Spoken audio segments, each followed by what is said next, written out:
Alam mo, kaibigan, sa islang ito, halos lahat ng tao ay magkakamag-anak.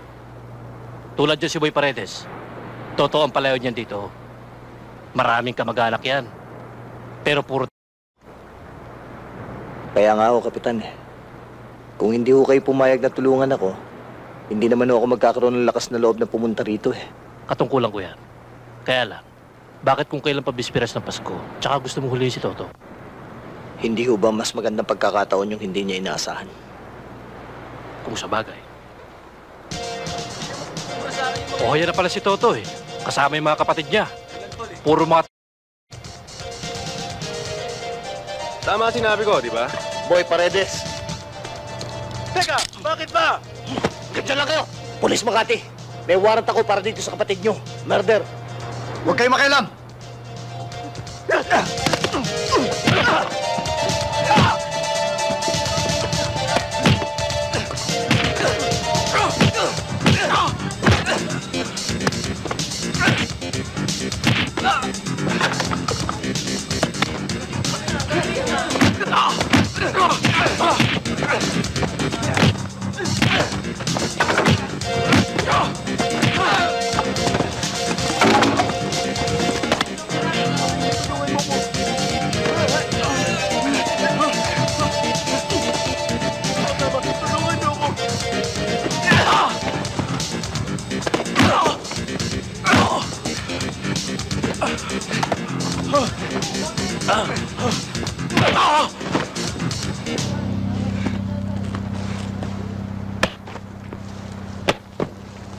Huwag niyo kumigay sa kanya!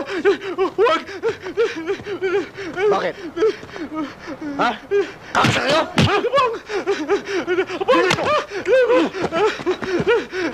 Tama na yun, Puwang. Dali mo na siya. Dali mo na ang pamasko mo. Tulungan niyo ako, Kapitan. Ano tulungan? Apol! Hindi mo, Apol. Wala awa. Huwag mo madalin. Apol! Kapitan, Tulungan mo ako. maraming salamat uli, oh. Tulungan mo ako. Merry Christmas.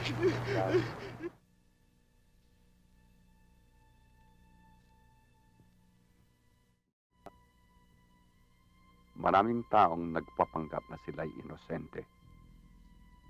Pero inosente nga ba sila?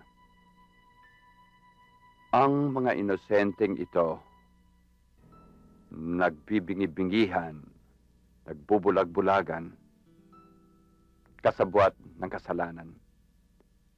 Kasing sama ng isang nilalang na sa loob at kita ng kasamaan, umiiwas at tumatalikod sa katotohanan.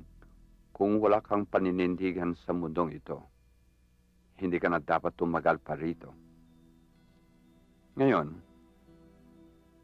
masasabi niyo bang wala kayong kasalanan? Sino bang nasa kulungan sa atin? May isang tao, kilala natin lahat, dumating sa mundong ito. Siya ay nagpakasakit, nagbuwis ng buhay, nagbuhos ng dugo upang linisin ang kasalanan ng lahat.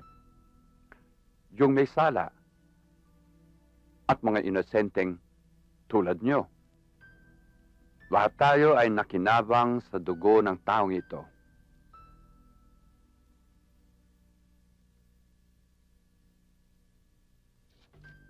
Dapat pala kinausap na lang natin si Brother Mike. Pareho din.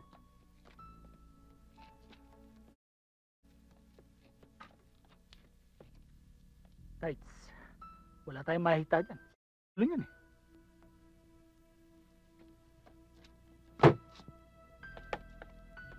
You never argue with a people may not know the difference. Salamat ho.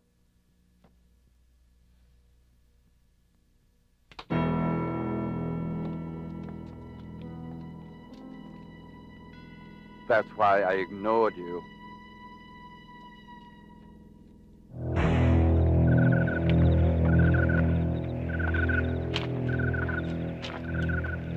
Lisa, iwan ka na namin, ha?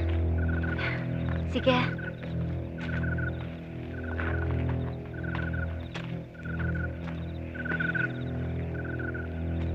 Manuel?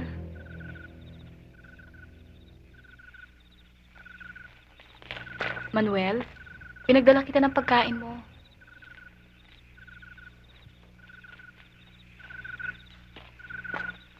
Manuel, gabit araw ka naghihintay. Paano kung di dumating si Lorenzo? Hindi ka ba napapagod? Hindi mahalaga ang pagod.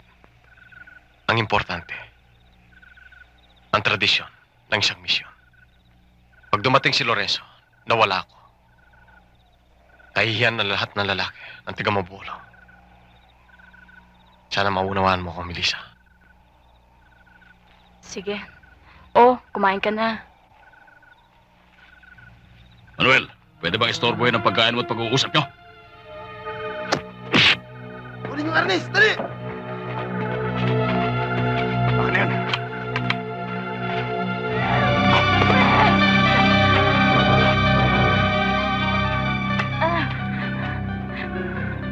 Malinis pa rin ang iyong mukha, Manuel. Walang mantsa, walang pasa. Pero mawawalan ka ng pagmumukha sa mga taga-Mabulo.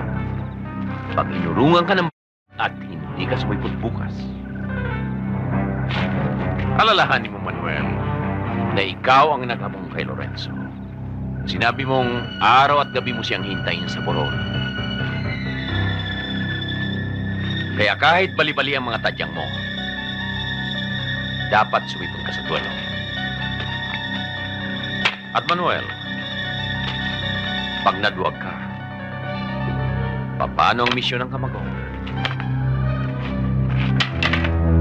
Kaya na.